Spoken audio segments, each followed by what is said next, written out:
सुना है कि हिमालय की पर्वत श्रृंखलाओं पर ऐसे ऐसे साधु और संत रहते हैं जो कई हजार सालों से जिंदा हैं। बर्फ से ढके पहाड़ों में वो निर्वस्त्र होकर घूमते रहते हैं। अग्नि, जल, वायु या फिर बर्फ जैसी चीजों का उनके ऊपर कोई असर नहीं होता है।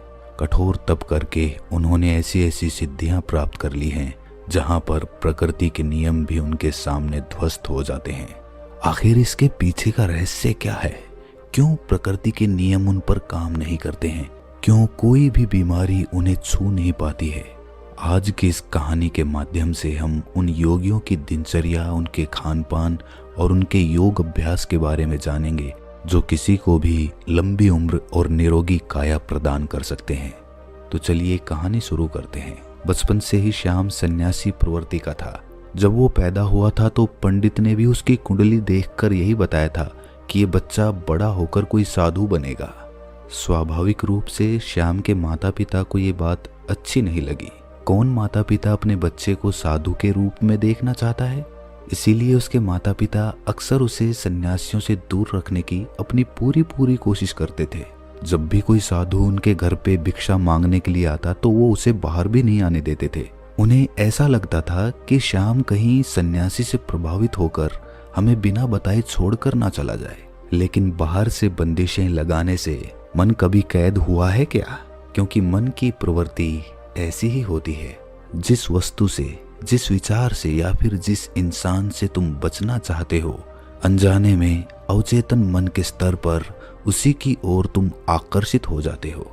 इसीलिए माता पिता की तमाम बंदिशों के बावजूद श्याम का मन सन्यासियों की तरफ खिंचा चला जाता था। एक बार बचपन में जब श्याम अपने माता पिता के साथ हरिद्वार घूमने के लिए गया हुआ था तो उसकी नज़र तमाम सन्यासियों पर पड़ी। अपने माता पिता की नज़रों से बचकर वो एक सन्यासी के पास पहुंचा। बूढ़े सन्यासी ने जब नासमझ बच्चे के हाथ में फल देखे तो उनके मन में उस बच्चे के प्रति प्रेम और करुणा पैदा होने लगी। वो सन्यासी श्याम को अपने पास बिठाकर उसे खीर, पूरी और हलवा खिलाने लगे। श्याम को भी ये भोजन बहुत स्वादिष्ट लग रहा था। गर्म गर्म पूड़ियाँ, नारियल और किशमिश वाली खीर, हलवा। इसी बीच श्याम के माता पिता श्याम को ढूंढते हुए उस सन्यासी की कुटिया तक आ पहुंचे। जब श्याम की माँ ने श्याम को सन्यासी के पास बैठे हुए देखा तो वो गुस्से से आग बबूला हो गई। उन्होंने ये भी ना सोचा कि सन्यासी तो उस बच्चे से प्रेम वार्तालाप कर रहे हैं। गुस्से में इंसान सही और गलत की समझ खो बैठता है। जब नाश मनुष्य पर छाता है तो पहले विवेक मर जाता है। श्याम की माँ ने उस सन्यासी को जली कटी सुनानी शुरू कर दी। आसपास के तमाम लोग सुन रहे थे, उस सन्यासी के शिष्य तक सुन रहे थे। श्याम की माँ गुस्से से लाल होकर उस सन्यासी से बोल रही थी कि तू मेरे बच्चे को समझा बुझाकर यहाँ पे फुसला कर ले आया है। मेरे बच्चे को लालच देकर फुसलाकर यहाँ से ले जाना चाहता है। तुझे तो कठोर कारावास होना चाहिए, फांसी की सजा होनी चाहिए तुझे। श्याम की माँ इस बात से परेशान थी कि उसका बच्चा एक सन्यासी के पास पहुंच गया है। कहीं उसके मन में सन्यासी बनने की इच्छा प्रकट हो गई तो वो क्या करेंगी?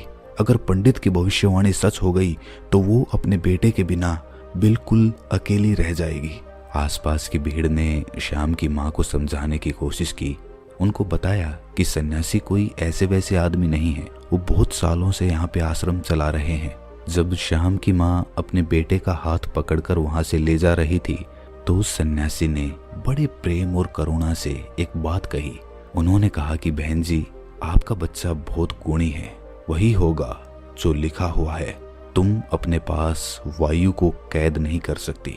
जो बच्चा लाखों लोगों के रास्ते का दीपक बनकर पैदा हुआ है उसको तुम सिर्फ एक कमरे को रोशन करने के लिए नहीं रख सकती।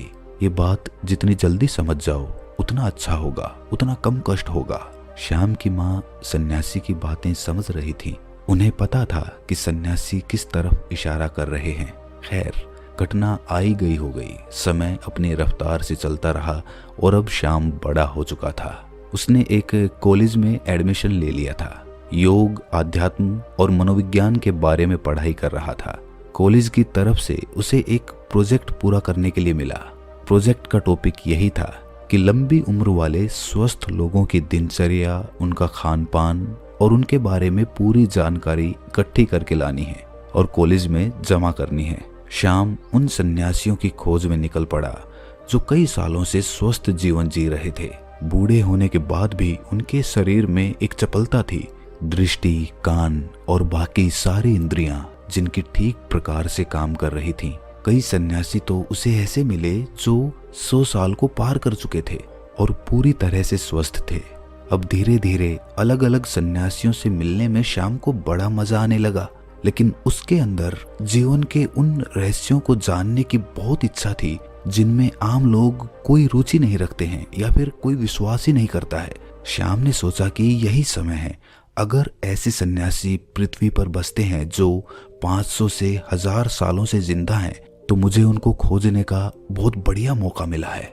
लेकिन समस्या ये थी कि ऐसे सन्यासियों को खोजा कहाँ जाए, ऐसे सन्यासी मिलेंगे कहाँ। तमाम किताबों को पढ़ने के बाद उसने एक निष्कर्ष निकाला। उसे पता चला कि ऐसे सन्यासी अगर मिलेंगे तो वो हिमालय की चोटियों में मिलेंगे, जहां पर आम इंसान जा भी नहीं सकता। लेकिन श्याम ने अपना मन पक्का किया। श्याम ने पूरा संकल्प ले लिया था कि चाहे रास्ता कितना भी कठिन क्यों ना हो, वो हिमालय की उन दुर्गम चोटियों तक, उन गुफाओं तक जरूर पहुंचेगा। और अपने माता पिता को बिना बताए वो हिमालय की उन चोटियों की तरफ निकल पड़ा। युवावस्था के दिन थे, गर्म खून था, किसी चीज का कोई डर नहीं था। और सबसे बड़ी बात, श्याम का भाग्य था जो उसे खींचकर उन योगियों के पास लेकर जा रहा था। उसने उन पहाड़ों को चढ़ने के लिए पूरी तैयारी कर ली थी। सर्दियों के मोटे मोटे कपड़े ले लिए थे, रास्ते के लिए खाना पीना इकट्ठा कर लिया था। जंगली जानवरों से बचने के लिए उसने हथियार भी अपने पास रखा था और अपने साथ वो एक टॉर्च भी लिए था ताकि रात में भी वो जल्द से जल्द यात्रा कर सके, उसकी यात्रा में कोई बाधा ना रहे। धीरे धीरे जब वो स्थानीय लोगों से पता करते हुए हिमालय के उन दुर्गम चोटियों तक पहुंचने लगा तो उसके फोन ने भी काम करना बंद कर दिया। अब उसका दुनिया से कोई संपर्क नहीं था, लेकिन दुनिया से कटने के बाद वो खुद से जुड़ने लगा था। अब उसे हिमालय के जंगलों से गुजरते हुए असीम आनंद की प्राप्ति हो रही थी। उसका जहां मन करता वहीं पर रुक जाता और फिर पता करके आगे के रास्ते पर निकल पड़ता। उसे नहीं पता था, उसे कोई अंदाजा नहीं था कि वो ऐसे योगियों से कभी मिल पाएगा कि नहीं, लेकिन मन में इच्छा थी, पूरा विश्वास था और इसीलिए वो अपने रास्ते पर आगे बढ़ता जा रहा था, पूरी उमंग, पूरे उत्साह और पूरे जोश के साथ। ऊंचे पहाड़ों पर बसे गांवों को पार करता हुआ वो हिमालय के उस जंगल में पहुंच गया था जहां पर असीम सन्नाटा बिखरा हुआ था। आसपास कई मीलों तक कोई आबादी नहीं थी, कोई लोग नहीं थे। अब यहाँ पर श्याम अकेला था। बर्फ में उसकी कंपकंपी चढ़ जाती थी, लेकिन फिर भी वो हार नहीं मान रहा था। उसे पता था, उसके मन में एक विश्वास था कि यहाँ आसपास कोई गुफा होगी जहाँ पर ऐसे योगी उसे जरूर मिलेंगे।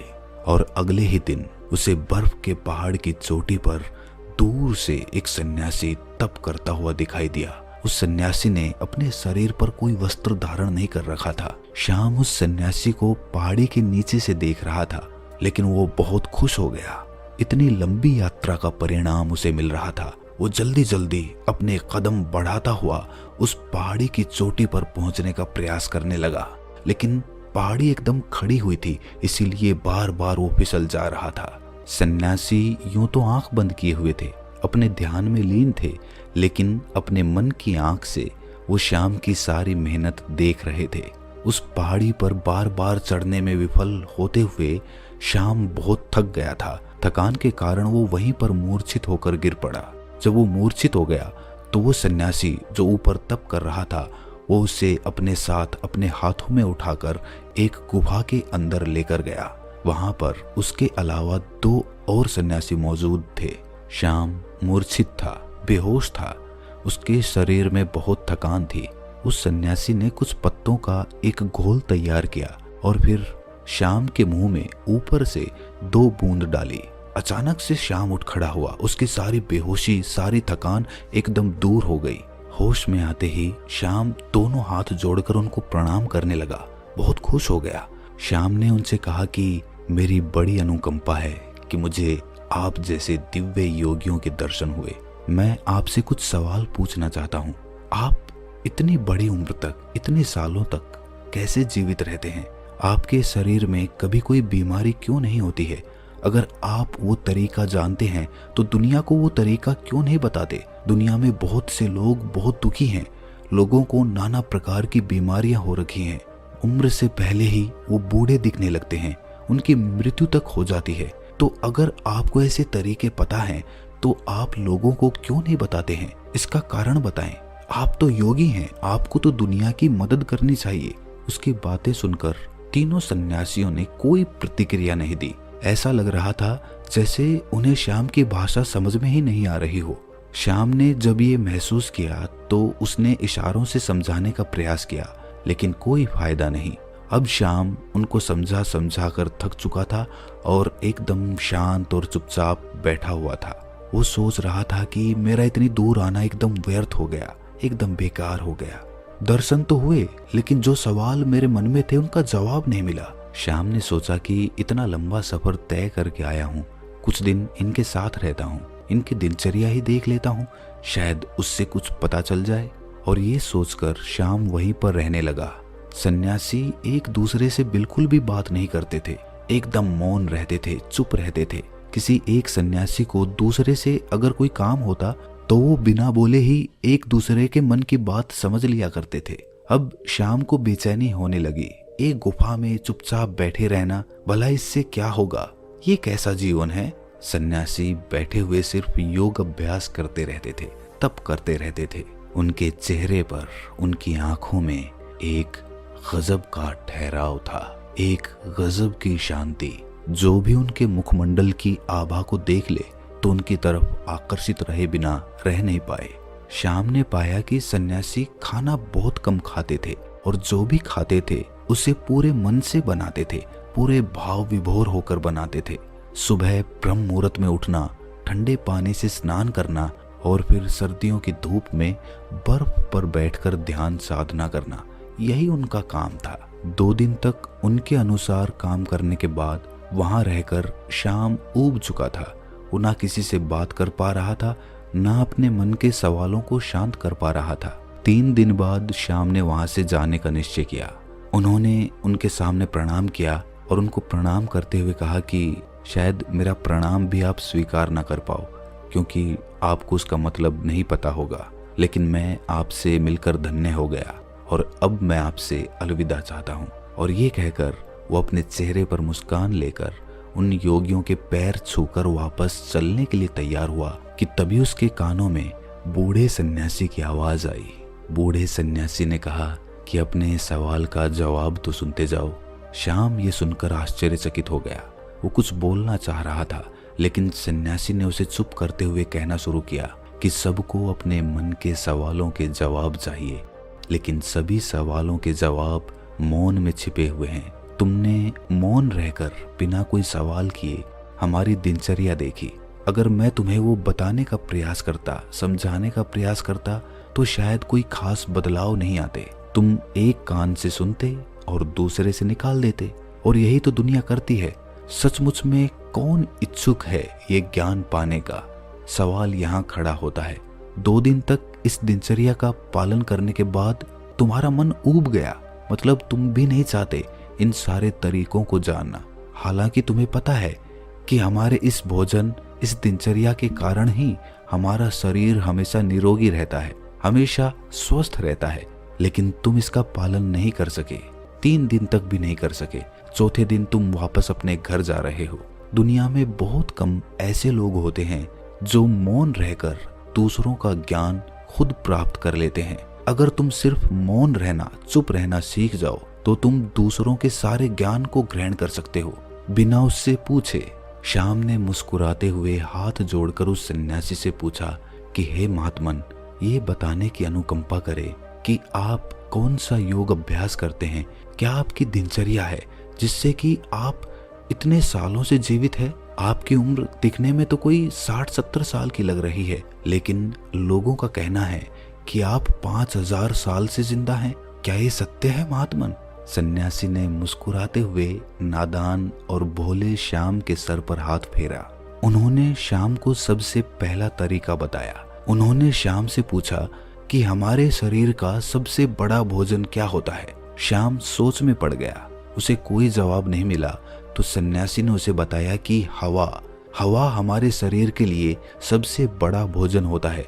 हवा हम 24 घंटे खाते रहते हैं और हवा हमारे शरीर के लिए सबसे ज्यादा महत्वपूर्ण होती है। लेकिन आजकल के समय में पूरी हवा प्रदूषित हो चुकी है, इसीलिए जो प्रदूषण से भरी हुई हवा तुम्हारे अंदर जा रही है वही तुम्हारे शरीर में बीमारियों को जन्म देती है।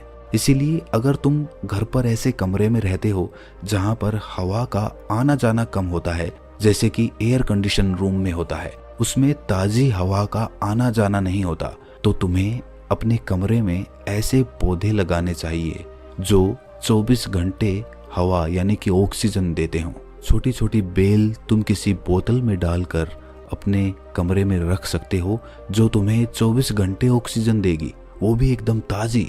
और लोग दुनिया में यही भूल करते हैं, जिस सांस को वो ले रहे हैं वो कितनी शुद्ध है इसका कभी आकलन ही नहीं करते। अगर वो लोग ये कभी सोच पाए तो शायद प्रदूषण से मुक्त दुनिया हो सकती है, हमारी पृथ्वी स्वर्ग हो सकती है। दूसरा होता है हमारा खान पान। अधिकतर लोग ज्यादातर समय खाते ही रहते हैं, लेकिन हमारा शरीर भी एक यंत्र होता है और उस यंत्र को भी काम करने के लिए आराम चाहिए होता है। इसीलिए हर समय खाते नहीं रहना चाहिए, कभी भी पूरा पेट भरकर नहीं खाना चाहिए। हमेशा अपने पेट में एक रोटी की जगह छोड़ देना ताकि तुम्हारा पेट हल्का रह सके, थोड़ा खाली रह सके और सांस लेने में भी कोई परेशानी ना आए।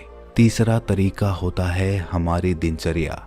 सही तरह की दिनचर्या में तुम्हारा योग अभ्यास, शारीरिक व्यायाम, प्राणायाम अगर तुम दिनचर्या के रूप में इन्हें कर रहे हो तो तुम्हारे शरीर में कभी भी कोई बीमारी आ ही नहीं सकती। लेकिन हम सिर्फ बहाने ढूंढते हैं, हम कुछ काम करना नहीं चाहते, हमें सारी चीजें बैठे बैठे चाहिए। और शरीर को जितना आराम दोगे वो उतना ही खराब, उतना ही बेकार हो जाएगा। इसीलिए शरीर से हमेशा काम लेते रहो, आलस्य पैदा मत होने दो। दिनचर्या, हवा और खान पान, इन तीनों को तुम दुनिया में रहते हुए कैसे सुधार सकते हो इस पर विचार करना शुरू करो। तभी तुम्हारा जीवन बदलेगा और तभी तुम दूसरे लोगों को भी जागरूक कर पाओगे। लेकिन तुम्हारी बात सुनेंगे कौन? कौन लोग बाजार के स्वादिष्ट व्यंजन छोड़कर प्रकृति से सीधे प्राप्त होने वाली फल, सब्जियां या पत्तियां खाने के इच्छुक हैं? लोग तो वही खाना चाहते हैं जो उनकी इंद्रियों को आराम पहुंचाता है, जो उनको स्वाद देता है। देखने में भी वही देखना चाहते हैं जो उनकी आंखों को अच्छा लगता है, और इसीलिए उनकी इंद्रियां वासनाओं की गुलाम हो जाती हैं और धीरे धीरे वही हमारे दुख का कारण बनती चली जाती हैं। इसीलिए जिस काम में भी तुम्हें ऊब हो रही हो उस काम से बचने का प्रयास मत करो, उसी काम को पूरे मजे से करने का अभ्यास करो। फिर तुम्हारी इंद्रियां आजाद हो जाएंगी और उसके बाद तुम्हारा मन भी एकदम खाली हो जाएगा, वो भी एकदम आजाद हो जाएगा। फिर उसके अंदर वो भावनाएं पैदा होंगी जिसे हम समाधि कहते हैं, जो आनंद की चरम सीमा होती है। और ये कहकर श्याम के सर पर हाथ रखकर उसे आशीर्वाद देते हुए उन्होंने उसे वहां से रवाना कर दिया। तो दोस्तों, कैसी लगी ये कहानी आपको? कमेंट सेक्शन में ज़रूर बताना, और अच्छी लगी हो तो इस चैनल को सब्सक्राइब करके नोटिफिकेशन बेल को ज़रूर प्रेस कर देना। तो मिलते हैं अगली कहानी में, तब तक के लिए अपना ख्याल